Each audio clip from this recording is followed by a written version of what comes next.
But one thing I cannot know, whether the prophecy be true. Yeah. Because if it's not true, then he's really not at fault. Right. But if it is true, what does that mean about him? And the idea of like, man. So the fact that he's setting these people up to fulfill this prophecy, knowing it could not even happen, is just still great. And how many times has Ynyr tried to lead someone through the prophecy just to watch it fail? That is a great question, because like they say, a girl of ancient name. Yeah. So how many Lyssas are there? Mm-hmm. How many women named Chrysanthemum are there in the world, or whatever? Yeah. How many Karens exist? Or Elsbethamel or something, Yeah. Because that's supposed to be like the equivalent of this name in the world, right? Also, it doesn't say Lyssa in the prophecy; it just says a girl of ancient name. So some lady named Rosamond is out there. You raise a great question. How many princes did he lead up to the mountains and have them just not watch them catch fire and then never come back down again? Yeah. That's a question I'd never considered. In my head canon, it was Ynyr and Lyssa. They hit sort of the precipice of fulfillment of the prophecy, but then the responsibilities of uniting the kingdoms and the planet of Krull and becoming the king of all of Krull, and the sense of duty that Ynyr feels and his ambition, right? A little bit of pride, as well as a bit of like that conflict of responsibility, duty, and ambition, pulled him away from his bride, and then she felt disdain and abandonment, and then her rage needed a victim. Like he was gone so long, he never even knew she was pregnant. Right. Yeah, that's a decent amount of time to disappear for your ambitions. So in my head, they tried it, they failed, they suffered their penance, him in exile, her in the web, and nothing came of it again until Colwyn and Lyssa. But to your point, it would be very interesting to find out that there was at least one, if not several, attempts in between. I feel like if he felt like he was supposed to fulfill the prophecy and didn't, the idea that he has to spend the next 1,000 years watching other people fail and trying to help them and only leading them to their deaths, like, what a fantastic, awful thing for that guy to go through. Which would make sense as to why he's in the state that he's in when he gets there. And he's finally like, all right, we're going all in on this one. We're going to go all or nothing. We're solving this now, because I don't know. It's fun to talk about. It is fun. I get overly excited every time. I'm just like rambling now. Like, well, what if this happened? What about that other thing? Yeah. Well, it's because you and I are both storytellers. Like we enjoy sort of the exploration of the what if and the fantasy of it. And Krull leaves so many open doors for telling excellent stories. And we'll get into some of those in just a moment. But I have to ask you this next question, which is, based on what we know and maybe combined with what we think, how old do you think Ynyr actually is? Well, not as old as all that. Yes! Thank you for taking the bait. But he's probably, I have always pictured he's the old one. Even the Cyclopes refers to him as the old one. Even the Emerald Seer calls him old friend. Like he's like the Tom Bombadil of the Krull world. Like he's been there forever, I feel like. So I'm going to say thousands. An unknown amount of thousands of year intervals is how old Ynyr is in my brain. He's been around forever. And I think maybe through some awful dark magic, the reason he's lived so long is because he failed that first time and is being forced to watch others fail as punishment, which is why he's been here forever. But I don't know what I'm talking about. I'm just some guy. I have no idea. I'm just some guy. He's just this guy, Yeah. Krull is a world where and they say this in the treatment about the film and about where they were coming from in terms of like the story design. But Krull is a world where magic is part of the natural order, just as much as in the book, they talk about the unique magnetosphere. So they're talking about more like scientific aspects of the planet. Yeah. But the unique magnetosphere is an aspect of Krull that the Black Fortress uses to travel in its sort of like interdimensional style all over the planet every time the suns rise. So they acknowledge that Krull has unique properties at a scientific level, but magic is also part of the natural order. So you have like this really strange science, and then you also have magic. And what happens when science and magic collide? Or not even collide? What happens when they coexist? Yeah. Right? And I, as a side note, I think the Beast is an example, is a separate example, almost a foil of, Krull is this beautiful planet where science and magic coexist. I think the Beast is also the result of science and magic. Like, I think a lot of what the Beast does has to do with biotechnology more so than biomancy. Sure. And so you have like the high technology that enables space travel, the interstellar travel, and then you have the magic stuff that lends itself to like illusion and manipulation and things like that. So I think the Beast is a great foil for the entire planet of Krull. He's like the cancerous version. But that's just me spewing thoughts. I don't really have a question related to that. I just wanted to share that with you, I guess. Fantastic. Then I'm not going to feel bad derailing that by saying I just had, if you watched this 30 seconds ago, I had an epiphany. So do you think this prophecy is Krull-based or universe-based? And is the Beast hopping from planet to planet looking for girls of ancient names to rule the galaxy? Because I know that the Beast is not a beast. It's the Beast. It's a whole species. Yes. So are there different beasts on different worlds looking for that one true girl of ancient name? So that's a great question, because I think, okay, so let's go back to the first question. The first question was, is it a Krull prophecy or is it a universal prophecy? Yeah. So and if it's Krull-based, why does the Beast know about it? So if you open the book by Ellen Dean Foster on the very cover page, like there's not even, it's literally the cover page, right? Okay. It starts off saying, tumbling through galactic space, the Glaive bears this message. So the Glaive is traveling through space. We see that in the opening credits of the movie, right? And for us in the 80s, it was a flashy way to put the title on the screen. So but it's actually not from Krull. The Glaive is not from Krull, and the Glaive is in transit to Krull. Correct. And this is before Ynyr finds it the first time and uses it to fulfill the prophecy back before he fails.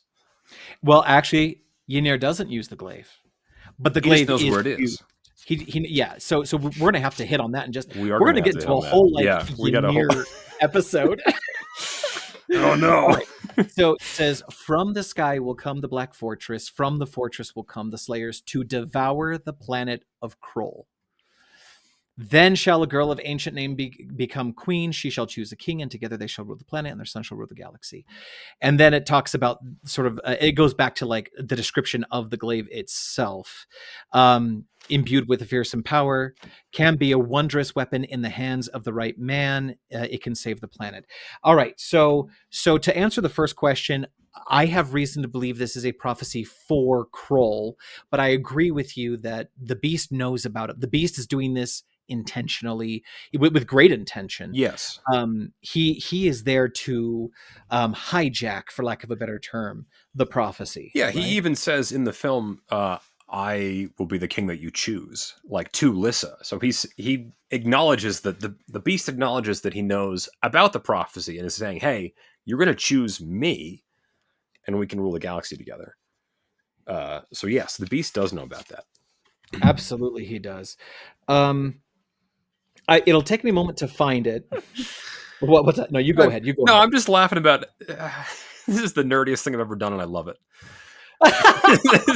Being on this show? Yeah, like what's the target audience? The target audience for this is the two of us, and we're already doing this. So that's so true, though. Like, that's absolutely true. You're not wrong.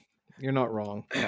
I'll have, you know what? I'm going to have to take some time offline to like read through the liner notes again. What we do is we should dedicate this podcast to the movie and do a second one dedicated to just the book, and then you're hitting on an idea that I've had. Like there needs to be deep dives into each of these elements because they're all different enough that you could kind of dedicate a whole segment to each of them for sure. Yeah.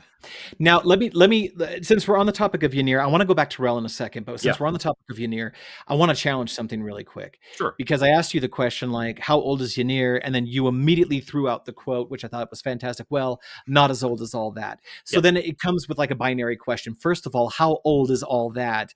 And second... all that was a show, I think, from the 90s on Nickelodeon with Amanda Bynes. Yes, and 100%. a handful of other... Yeah, so he's not that old. I mean, he was actually older than all that. Yes, he is actually. To be fair. Sorry. He would live long enough to see all that. He would not. Yeah. Not die until much later, but yeah. Anyway, so gosh dang it. Sorry. I keep derailing your actual questions with dumb remarks. So okay. So here are some thoughts. Yeah. You and I agree with a preponderance of evidence that he obviously knows where the glaive is at. Like he knows where it is. That would presuppose that either he was there to witness whatever events led to the glaive being at that point, or he was simply educated as to its location by, the passing down of knowledge. Or he couldn't get it. He knows where it was because he tried to go up there, but he couldn't get it out of the lava. That is highly possible. Yeah. Because in the book, he has this inner monologue moment where he genuinely questions if he could have been the kind of man to wield the glaive successfully. And it sounds, I mean, they leave it pretty open-ended, but one interpretation could be that he has regret that he never tried, that there was fear about it, or that he was never successfully able to even possess it. In the book, it also does a much better job of explaining when Colwyn takes the glaive, there is a bond that is formed between him and the weapon. And the weapon has its own level of sentience, has its own sense of will, its own sense of purpose. Yeah. But in the book, and they don't do this in the movie, obviously, but in the book, when he's like still in the cave, he feels compelled to throw it away from him. And then he is shocked when it returns harmlessly to his hand. And in that moment, they kind of understand each other a little bit. That is one of my favorite things of the film, is that Colwyn goes up to the highest peak and he finds this ancient weapon, and his first instinct is just to huck it off the hill as far as he can. And he was like, no, don't use it yet. It's like Frodo gets the one ring. It's like, yep, all right, we're going to throw it over there and just keep going. I love that. It cracks me up every time I see it. I was so excited finding it the first time. I want to find it again. And he's like playing Frisbee with it. He's so excited when he runs down the hill. Yeah, he comes down the hill and then, and then Ynyr stops him, right? Ynyr teaches me a little bit of self-control there. It's so funny. Cracks me up every time I watch that shot. He's just like, hey, look at what I found. Woo! Oh, there it goes. Well, what's funny is in the 80s, naturally this would happen, but in the 80s, there was a limited print of Frisbees with the glaive printed on it. Well, I'll be going on eBay later, and I'll... From what I understand, it was primarily a promotional item for the cast and crew. But there were a few that got out into the wild. I don't know if they ever sold it on shelves, or if they did. I think there were two different prints, because there's one print that's especially for the production crew, and then there's one print that was sort of out in the wild, but it was a very limited run. Oh, what a cool idea. I know, right? Yeah.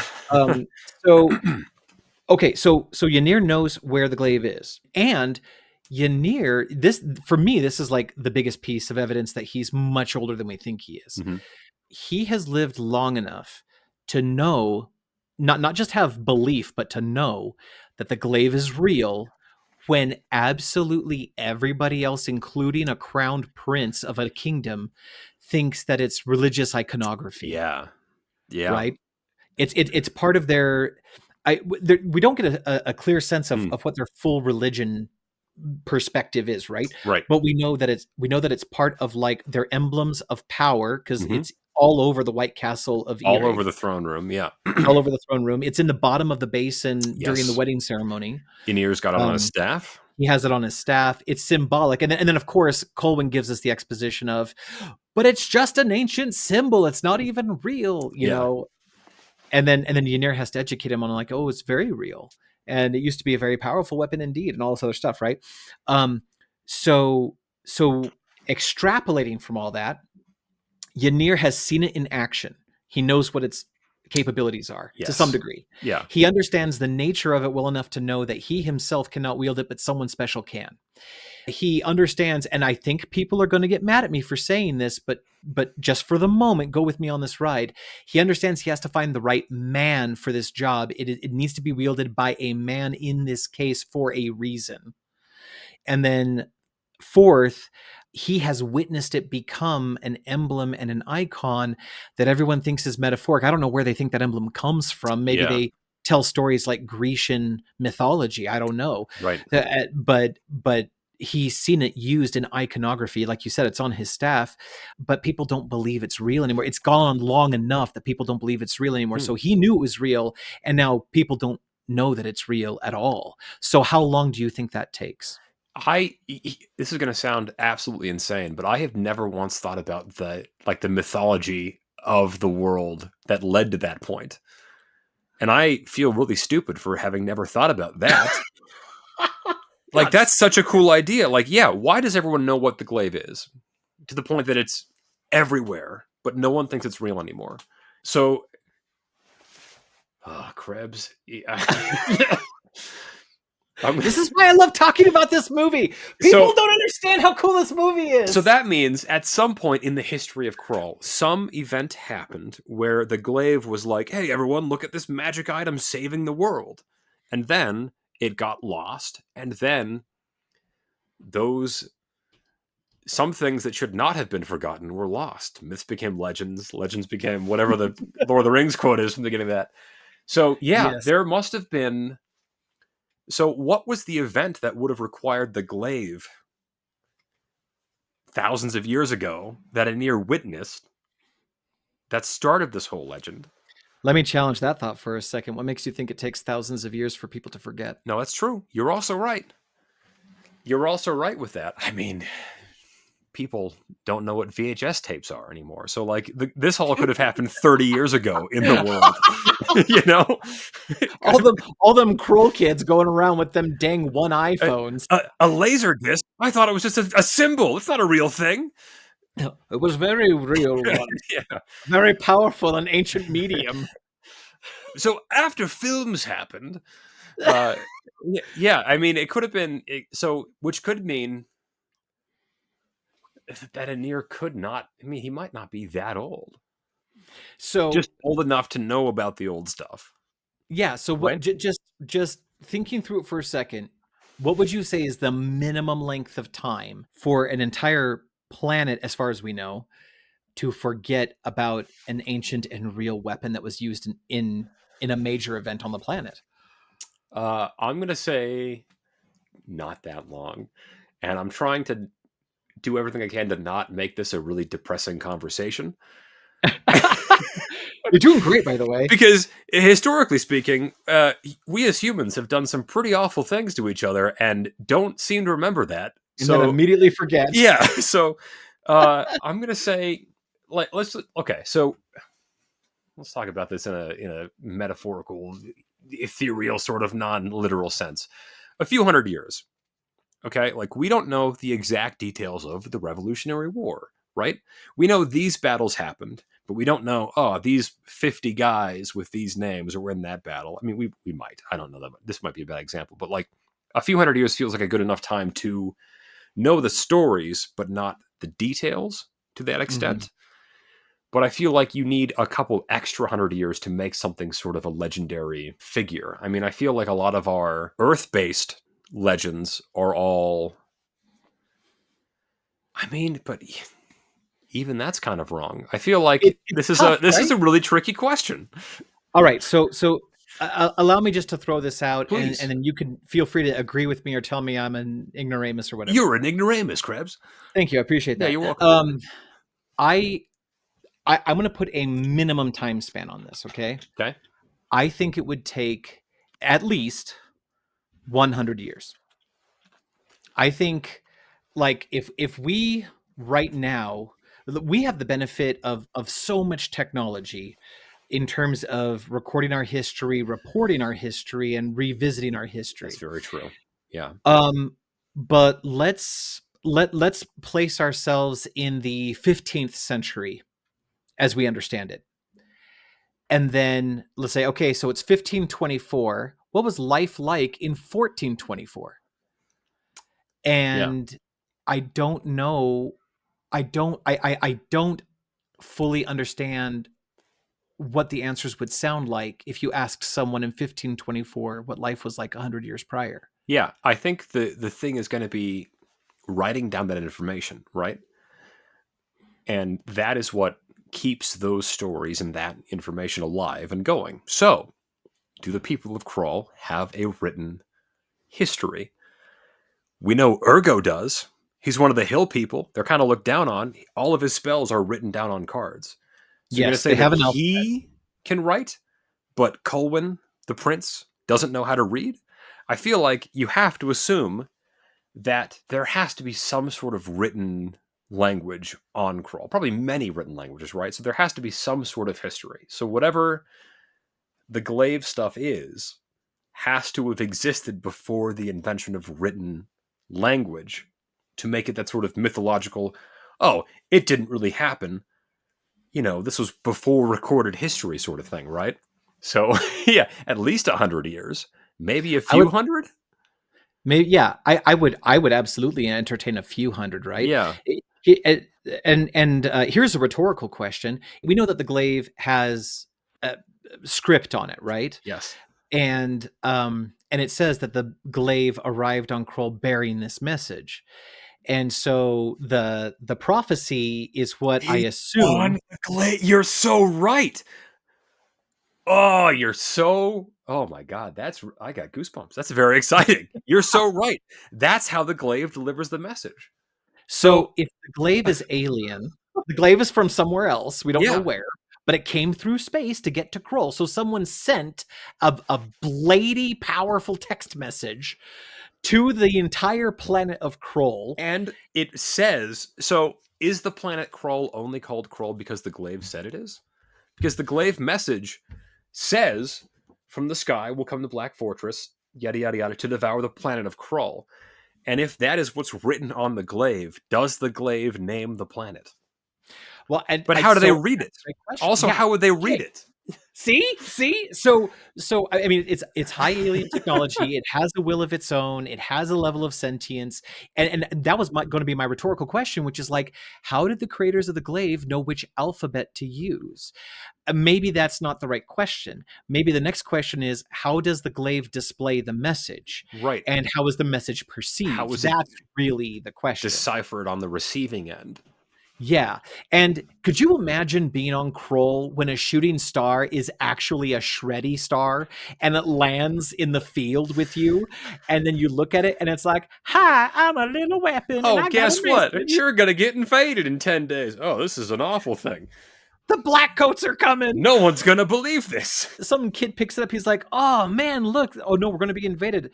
Oh, a girl of ancient name? So I got to go find a girl. Do you think that people would intentionally name their daughters after ancient names, hoping they'd be the princess to rule the galaxy? It's very much a Willy Wonka problem, right? Like it's like, oh, it's going to be me. It's got to be me. And like little Veruca Salt out there is like, I'm the princess and I'm going to be the queen. And it's not true, right? How many, maybe, oh, check this out. Check this out.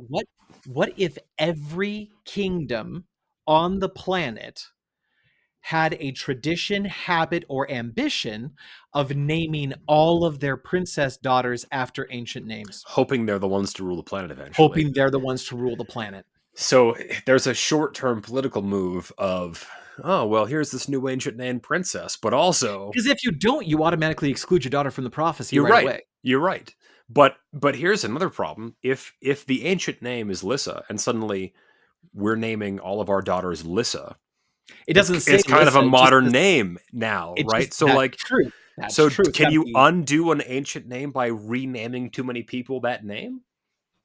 Well, you know what? Elizabeth is still modern, but Elizabeth's been around for a dang long time, right? Is Lyssa short for something?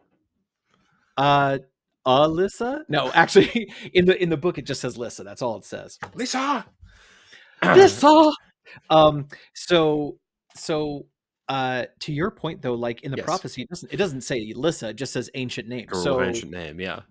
So to kind of sum up the how old is Ynyr, I think it's at least 100 years in a Mhm. time with low technology. I think it's at least 100 years, but it's probably longer than that. I would argue that I think it's more than that, because if Colwyn knows him as the Old One with like, whoa, surprise. I feel like if Ynyr's only 100, then like his dad would have known Ynyr as kind of just an old guy, not like the old one, just an older dude, right? And then Colwyn's grandfather would be like, "Oh yeah, I'm the same age as Ynyr." So it's got to be somebody who's older than a couple hundred, I would say. I would argue. That's probably so. And I think there's also something to be said for, you look at Ynyr and you look at the Emerald Seer. Mhm. He refers to Ynyr as his old friend, not his old pupil, not Yeah. so, but Ynyr is, at least visually speaking, he appears much younger than the Mhm. Seer, but he's got to be at least as old as I the would Seer. say at least as old. At least as old as the Seer. And so I think there's some exploration around, okay, how old is the Emerald Seer? How do they know each other? My brother, sister, and I theorized maybe they were in a school together, very Hogwarts-ish, Mhm. and that's how they know each other. What if they learned about their abilities together, kind of Yeah, thing. trained together. Yeah. Yeah. Yeah. But any way you slice it, Ynyr is old enough that he has an almost universal moniker because the Cyclops Mhm. uses it. Yeah, the Colwyn uses Cyclops who it. came from a different planet to come The here to Cyclops who die came from a knows different, about the Old One on Krull. Like he's been there for a while. and Yeah. and he's picked up the accent really well too. Yes, He's very got a well. beautiful British accent. Yeah. But anyway, all right. So I want to go back to Rel because Rel Yes. Rel is shockingly like the most story rich character in this film. Is Rel your favorite? Who's your favorite character? I'm That's a gonna turn this around a great little bit on you too while we're doing this. Who's your that's a favorite great character in question. this whole film? And you can't say Titch just because you know Graham. Not just because. Yeah. And I've wrestled with this a lot Mhm. because I am torn somewhere between Rel and Torquil. I think that Rel has the grandest established opportunity for storytelling. Mhm. I think Torquil is a fascinatingly unexplored character because there are certain hints and certain clues as to what his background might be Yeah. that when you start exploring those, all of a sudden it just blows the doors open on what we could know about Torquil, where maybe he did come from and why he's the way that he is and Sure. all that, right? And plus just his attitude is my spirit animal, and you have to be a special person to be best friends with Liam Neeson's Keegan, right? Hello. Hello. Hello. That's my favorite line in the whole movie, Yeah. actually. Yes. Mine Hello. too, I think. So yeah, so I think in terms of story opportunity, I think Rel edges out Torquil. In terms of, who would I want to be in the story if not Colwyn? Because I don't think that's a good fit for me. I think it would be Torquil. And so what about you? Who's your favorite character in the film? And I want to say excluding some obvious answer, but I don't know. Who's your favorite character in the film? Well, I would have to do two answers, right? Because as a storyteller and like a guy who likes acting and stuff, I've got this is my favorite to watch, and if I could be in this, I'd love to be this guy. I think favorite. I mean, Torquil is really high up there. I have to agree with you on both counts. I think Torquil and Rel are phenomenal because of their kind of. I mean, I don't have to explain why Rel is awesome or Torquil. I like them both a lot. I think if I were to like, if someone was like, "Hey, come be in the new Krull movie," I'd say, "All right, I'd like to be Keegan, please. Give me 4 lines of dialogue and a good death scene, and I'll go home. I just want to be here." you know. Uh, if I had to pick between Rel and Torquil, I think the general lore of the Cyclops of how they were fooled by the beast into giving up an eye to see the future only to see their own death is such a cool that's better storytelling than like half of modern movies. Just that one little bit of history. Rel's super cool. Man, I'm gonna say Torquil. I think Torquil's also my favorite character. Wow, it's like you and I are the same person. Yeah, we have a lot of things in common. It's why we're friends. Absolutely. Absolutely. Everything about the Cyclops intrigues me in this particular mythos. If I look at the Cyclops as it's represented in Greek mythology, it's neat, but I don't find it compelling. It's not something that where I find out that like the Cyclops in Greek mythology is done in such a way as to be an antagonist or a monster or an opposition. He is an obstacle to be overcome. But in Krull, the Cyclops is an object lesson. The Cyclops is one of the two great tragedies of Krull. Thank you so very much for listening to this episode of the Krulltimate Podcast. Now, I would like to hear from you. If you have any questions, curiosities, or comments that you would like to make about this or other episodes, you can send them to thekrulltimatefandom@gmail.com. Until next time, I have been your host, Professor Krebs, and this is the Krulltimate Podcast.